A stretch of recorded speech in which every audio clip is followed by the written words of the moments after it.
అందరూ వచ్చి సినిమా ఎట్లుందని అడగాలి కానీ నెగిటివ్ ఉందంట కదా అడగడం కరెక్ట్ కాదు కదా.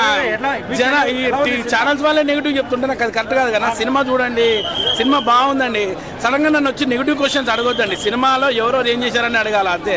సినిమా మాత్రం ఎక్సలెంట్ అండి, చాలా చాలా బాగుంది. నేను షాక్ ఏమవుతున్నా, బయటికి రాగానే నెగిటివ్ చెప్తున్నాను. లెంత్ ఉందంట కదా, పాటలు బాగాలేవంట కదా, ఒక పాట తీసేసారంట కదా. అరే అవన్నీ కాదు, సినిమా ఎట్లుందని అడగండి. సినిమా చాలా బాగుంది అసలు. అంటే ఇప్పుడు పవన్ కళ్యాణ్ సంబంధించిన కొన్ని డైలాగ్స్ ఉన్నాయి సినిమాలో, ఆయన కూడా ఫేవర్ గా కొన్ని ఉందంటున్నారు. అదైతే సూపర్ ఎక్సలెంట్, అది చాలా బాగుంది. అది డైలాగ్స్ ఏవి ఉన్నాయి, అవినీతి మీద పోరాడుతారు రామ్ చరణ్ అనే క్యారెక్టర్. అవినీతి అంటే ఇప్పుడు పవన్ కళ్యాణ్ గారు ఏం మాట్లాడారు, అది రియల్ లైఫ్ మాటలు చెప్పండి. ఆయన సినిమాలో కూడా అవే ఉంటాయి, రియల్ లైఫ్లో ఏమైనాయో రైటర్ కూడా అవే రాస్తారు కదా. అట్లా కనెక్ట్ అయ్యారు అనుకుంటా జనాలు. కానీ మాత్రం అది వేరు, ఇది వేరు. ట్రైలర్ లో కూడా మీ షాట్ ఒకటి ఉంది, అంటే సినిమాలో ఉంది, ట్రైలర్ లో కూడా ఉంది. మీరు రామ్ చరణ్ తో యాక్ట్ చేసినప్పుడు కానీ, లేదంటే ఆ సీన్ సన్నివేశం అప్పుడు కానీ ఎలా ఉండేది? అంటే కన్వర్షన్, షూటింగ్ ఆఫ్ స్క్రీన్ లో, ఆన్ స్క్రీన్ లేదండి. యాక్చువల్గా నేను ఎక్స్పెక్ట్ చేయలేదు ఏంటంటే, శంకర్ గారు సినిమాలో నేను డైలాగ్ వస్తాను కూడా నేను అనుకోను. అంటే మనం కష్టపడి ఆ సినిమాలో కనబడితే చాలనుకున్నాను. కూర్చోబెట్టినాక దాన్ని నా మీద కెమెరా పెట్టారు, నా గడ్డం కట్ చేశారు. అప్పుడే ఇమ్మీడియట్గా గడ్డం కట్ చేసి నన్ను ఒక వేరే లుక్లో తీసుకొచ్చి ఆ డైలాగ్ చెప్పించారండి. రామ్ చరణ్ సార్ అక్కడే ఉండే, శంకర్ గారు అక్కడే ఉండే. ఆ డైలాగ్ చెప్పినప్పుడు నేను నిజంగా ఏదో మామూలు డైలాగ్ అనుకున్నాను. థియేటర్లో వచ్చిన తర్వాత ఇంత ఫేమస్ అవుతుంది నాకు తెలియదు. కలెక్టర్ గారికి ఆకలిస్తుందంటే ఒక ముద్దుంటే పెట్టమ్మా అని అడుగుతున్నాడు అనే డైలాగ్.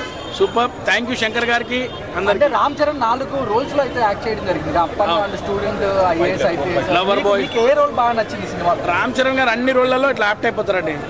అప్పన్న క్యారెక్టర్ అది వేరే లెవెల్. సెకండ్ హాఫ్లో వచ్చే క్యారెక్టర్ చాలా బాగుంటుంది. అండ్ ఫస్ట్ హాఫ్లో వచ్చే ఐఏఎస్ ఆఫీసర్ అండ్ అలాగే ఐపీఎస్ కానీ ఈ క్యారెక్టర్ వేరియేషన్స్ చాలా బాగుంటాయి. ఒక చిన్న జలక్లలో మనకు పోలీస్ కనబడతాడు, కాలేజ్ స్టూడెంట్ కనబడతాడు, లవర్ బాయ్ కనబడతాడు. అన్ని పాత్రల్లో బాగుంటాయి. అంటే అన్ని జనరేషన్ని కవర్ చేశాడు అన్న. సూపర్. ఓకే, ఓవరాల్ గా మీకు అంజలి గారి యాక్టింగ్ కానీ, హెచ్ఎస్ సూర్య యాక్టింగ్ కానీ అంజలి గారి పర్ఫార్మెన్స్ డీసెంట్ అండి. ఆమెకున్న క్యారెక్టరేషన్ ఆమె చేసుకున్నారు. హెచ్ఎస్ సూర్య గారి క్యారెక్టర్ అయితే అది హై లెవెల్, అసలు పిక్స్ వేరే. అది టోటల్గా బ్లాస్ట్ ఆ క్యారెక్టర్. ఆ క్యారెక్టర్ ఎట్లయితే బ్లాస్ట్ అవుతుంటుందో దానికి ఒకటి మించి ఒకటి తగ్గింది అంటాడు కదా, అందులో ఇలా ఒకటి మించి చేశాడు రామ్ చరణ్ గారు. డాన్సులు కానీ, క్లారిటీ కానీ, విజువల్స్ కానీ ఎలా? విజువల్స్ అవన్నీ అవి చూడడానికి వండర్. అది యాక్చువల్గా పెద్ద స్క్రీన్ మీద ఆ విజువల్ చూడాలంటే మామూలు ఉండలేదు. చాలా చాలా గ్రాండియర్గా తీశారు శంకర్ గారు. మీ కెరియర్లో ఈ సినిమా బెస్ట్ మూవీ అనుకోవచ్చా మీ కెరియర్? అంటే శంకర్ గారి సినిమాలతో పోలిస్తే శంకర్ గారి సినిమాలో మళ్ళీ ఇది ఒకటి బయలురాయి అనుకోవాలి ఖచ్చితంగా. అది మళ్ళీ శంకర్ గారి టర్నింగ్ పాయింట్. అండ్ కెరియర్లో బెస్ట్ అంటే చాలా సినిమాలు వస్తున్నాయి, ఇది కూడా వన్ ఆఫ్ ద బెస్ట్ అని నేను చెప్తాను. Thank you. శంకర్ డైరెక్షన్ మరి చెప్పక్కర్లేదన్న. ఆయన ప్రతి సినిమా అపరిచితుడి నుండి చూస్తూనే ఉన్నాము. ఆయన డైరెక్షన్ కోసమైనా మూవీకి రావాలన్న. ఆ సినిమాలో ఎంట్రన్స్ షాటే వేరే లెవెల్ వెళ్ళింది. ఇంటర్వ్యూలో బ్యాంక్ అయితే ఇంకా అద్భుతంగా ఉంది. నాకు 2 బాగా నచ్చాయమ్మా. ఎందుకంటే తండ్రిని బట్టే కొడుకు వస్తారు, కొడుకుని బట్టి తండ్రి రాడు కదా.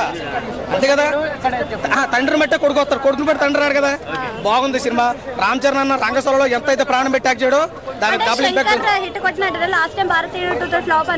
అవును, అంటే శంకర్ గారు దృష్టి అంతా గేమ్ చంద్ర మీద పెట్టాడు, భారతీయ 2 మీద పెట్టలేదు. కాబట్టి సినిమా చాలా బాగుంది. ఏరే అద్వాని గారి యాక్టింగ్ బాగుంది. ఈ సినిమాలో ఇంకో వ్యక్తిని కూడా మనం చెప్పొచ్చు, ఎస్ఎస్ సూర్య వేరే లెవెల్ అండి. మా యాక్టింగ్ అయితే చాలా బాగుంది.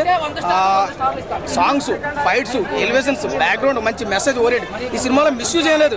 ఒక వల్గర్ లాంగ్వేజ్ కానీ, ఒక దుక్కలు నరుకోవడం కానీ, ఒక దొంగతనాలు కానీ, ఇంకోటి ఏం లేవు. లేదు అసలు దానికి దీనికి ఒకే ఒకటి సినిమాకి నువ్వు పుట్టావమ్మా? నేనే పుట్టని లేదు, నాకే డౌట్. ఇప్పుడు పుట్టేటోళ్ళు ఇంత టోళ్ళు అయ్యాం. దీనికి సంబంధం లేదు. ఏదైనా కానీ ఒక మంచి మెసేజ్, అంటే ఒక సిన్సియర్ ఐఏఎస్ ఆఫీసర్ డ్యూటీ చేస్తాను ఉంటుంది, పర్ఫెక్షన్ గా చూపించాడు. అన్ప్రెడిక్టబుల్ అని చెప్పొచ్చు. సూపర్. నా దృష్టిలో సినిమా అయితే సూపర్ వస్తుంది. ఫస్ట్ రోజే 120 crores వస్తుంది ఈజీగా. ఇది పండగ సీజన్ కాబట్టి అవుతుంది. కుటుంబ పరంగా చూడొచ్చు సినిమా, ఎక్కడ మిస్యూజ్ లేదు. చాలా బాగుంది. సాంగ్స్ కూడా ఎక్స్ట్రాడినరీగా ఉన్నాయి. అందరూ చూడండి. అవుట్ ఆఫ్ 5 రేటింగ్ 2.5 నుంచి 3 వరకు వచ్చు. ఒక మంచి సూపర్ మూవీ.